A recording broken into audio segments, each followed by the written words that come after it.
So picture this, it's a Champions League semi-final and there's 2 minutes left on the clock. If Barcelona score during the final, if not, they get knocked out immediately. Only problem, they hadn't even gotten a single shot on target, but then Iniesta scored. They had called him shy, discreet, humble, whatever. For years he had been overshadowed, overlooked. It shocked the world that that kid had scored that goal. The only one who wasn't shocked was Pep Guardiola, because he had seen that exact same thing happen 10 years before.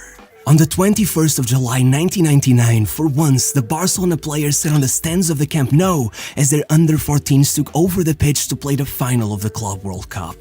It should have been a moment for the team to sit back and relax for an hour, but by the time the number 4 got a touch on the ball, Pep was sitting on the edge of his seat.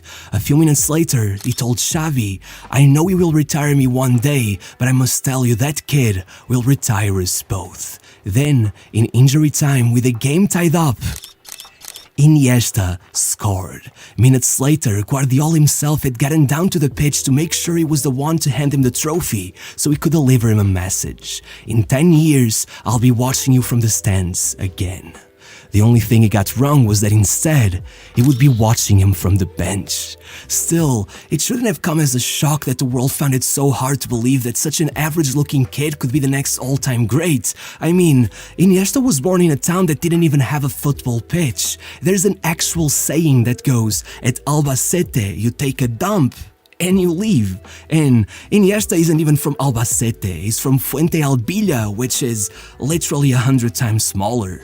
The only reason Iniesta even managed to get into an academy was that his father had had his very own failed football career, never making it past the 3rd tier, so he decided he'd do anything to make sure his son wouldn't have to live with that same regret.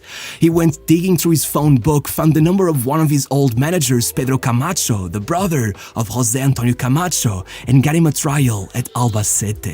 The day he finally got there, there were 200 kids fighting for a handful of spots, and still, 5 minutes later, they were already telling him to come off the pitch, telling him that they couldn't watch the other kids if none of them were even able to get the ball away from Iniesta. And that never changed. His family members would take turns driving him 40 miles to training 3 times a week, completely convinced that sooner or later his talent would be noticed, and once he turned 12, it happened.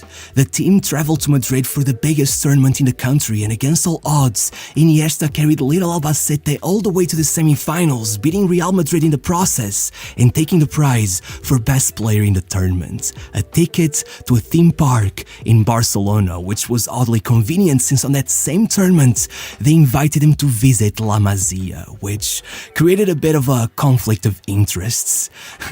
Believe it or not, Iniesta had already told the reporters that he was Real Madrid through and through, and with the Camacho family involved, everyone was led to believe that he'd end up there, but their scouts kept insisting he was too small, and while they waited around for the kid to grow, Barcelona snatched him up, making him the youngest kid at La Masia. And if at that point it was already humiliating that Real had let him escape like that, it became a lot worse when only about a year after that famous moment with Guardiola, that tiny kid started training with the first team. Then, well, Real Madrid spent 7 years trying to undo that mistake. In fact, that same year they were almost successful. With the kid having just won the under-16 Euros, his father began negotiating his first contract, but Barcelona had just blown 35 million, making Saviola the most expensive teenager of all time, so they started lowballing everyone else, and it got bad enough that the father told them clear as day, "We're going to Madrid."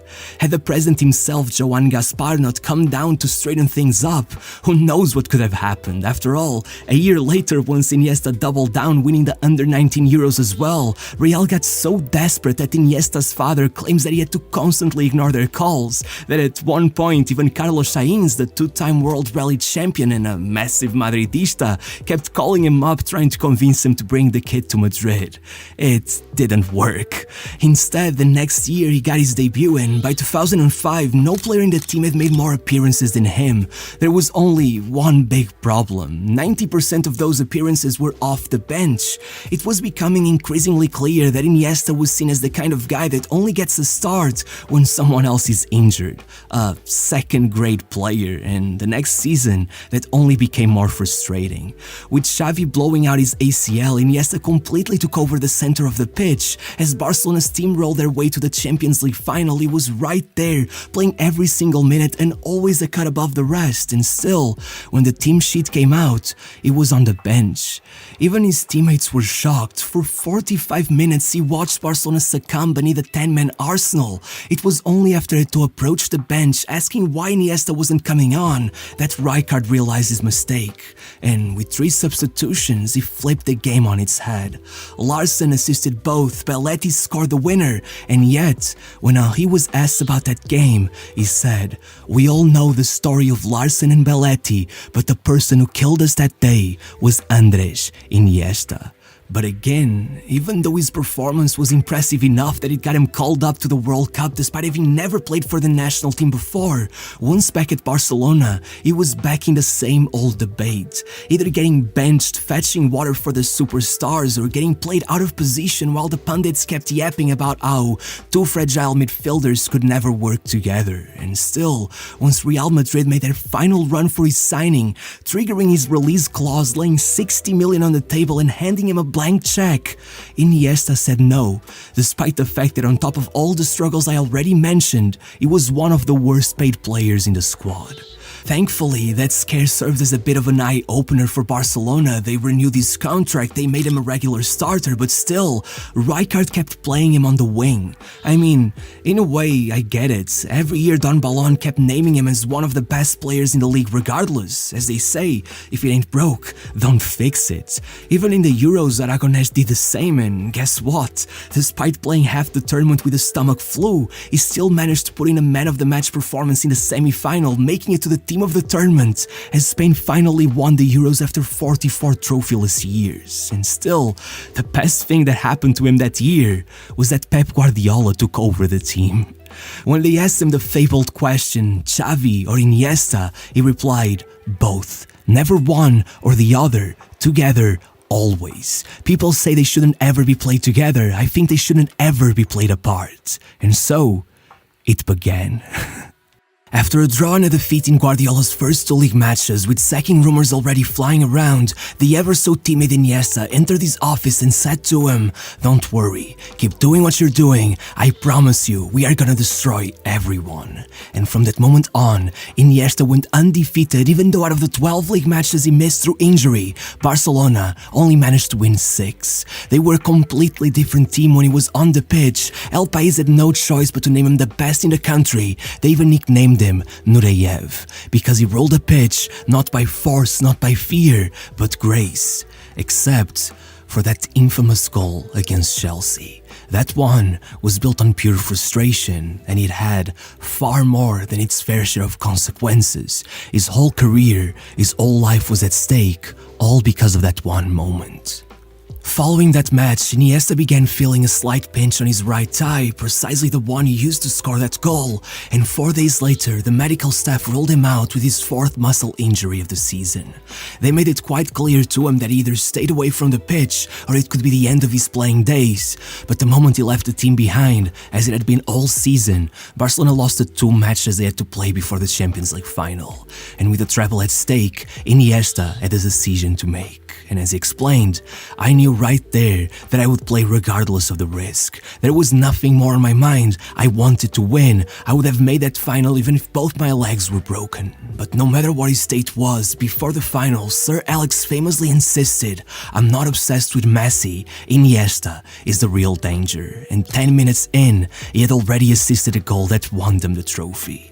At the post-match conference, Rooney called him the best player in the world, while Eto'o, who had already said that before, simply told the reporters, "I told you so." And when 9 months later the birth rates in Catalonia spiked 50%, they asked Guardiola who was to blame, and he said, "Iniesta."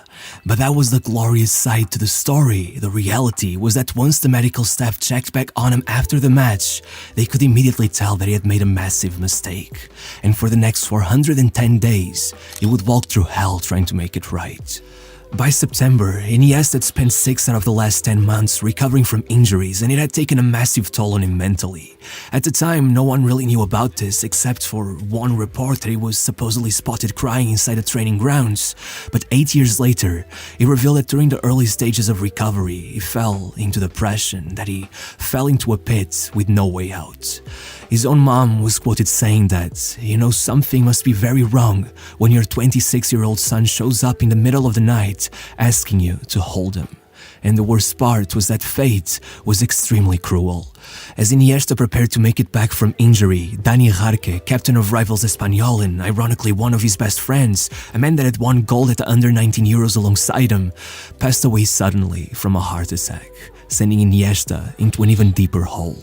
As he explained, the days following his death were awful. I felt like I was in freefall, like everything had gone dark. I told my family I wasn't sure where I would end up if things kept going at that rate, that I had to find help.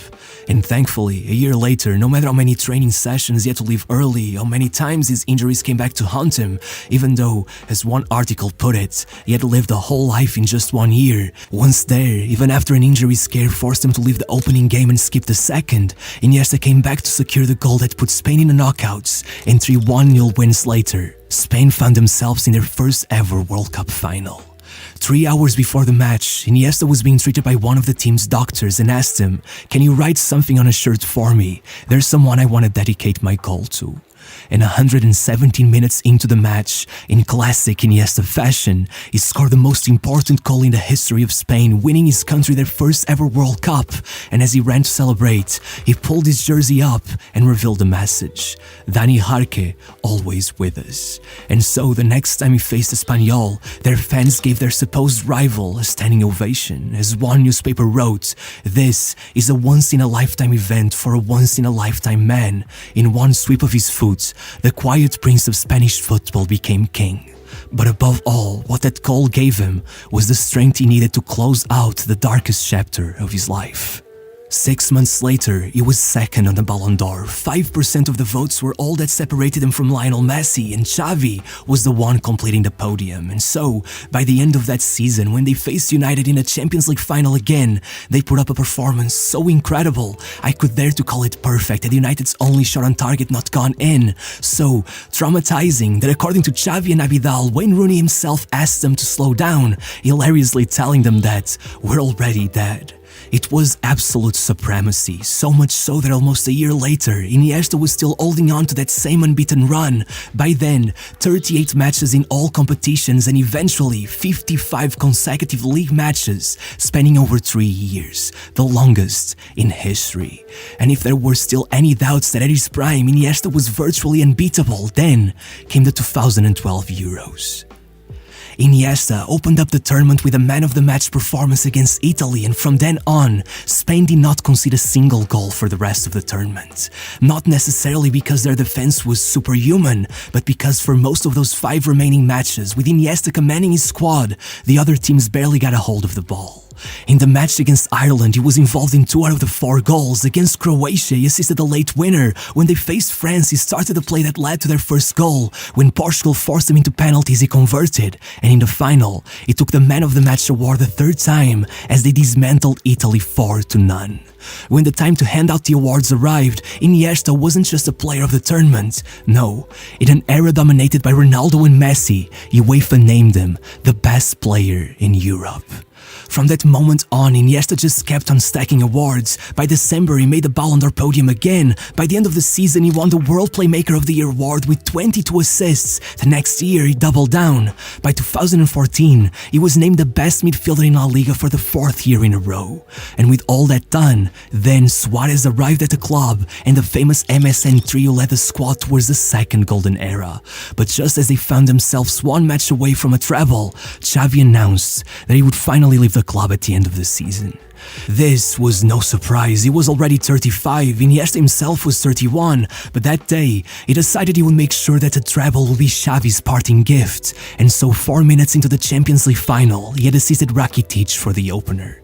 And 74 minutes later, as Iniesta left the pitch as the only player in history to be named man of the match in a Euro, World Cup and Champions League final, Xavi came in his place, and for a split second, we witnessed the final time those two geniuses shared the pitch.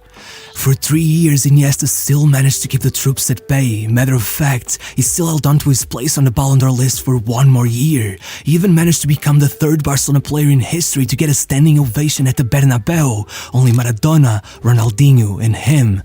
But every year, his injuries kept slowly robbing him of his powers, and by 2018, after going through 7 of them in a single season, Iniesta himself left the Camp Nou for good. But as much as his goodbye was glorious, there was no one there who could offer him the same kind of goodbye he gave Xavi. But still, his old friend made sure to write him a letter of goodbye, and somewhere in it, he told him, "Remember when he said we couldn't play together? Andrés, we surely proved him wrong."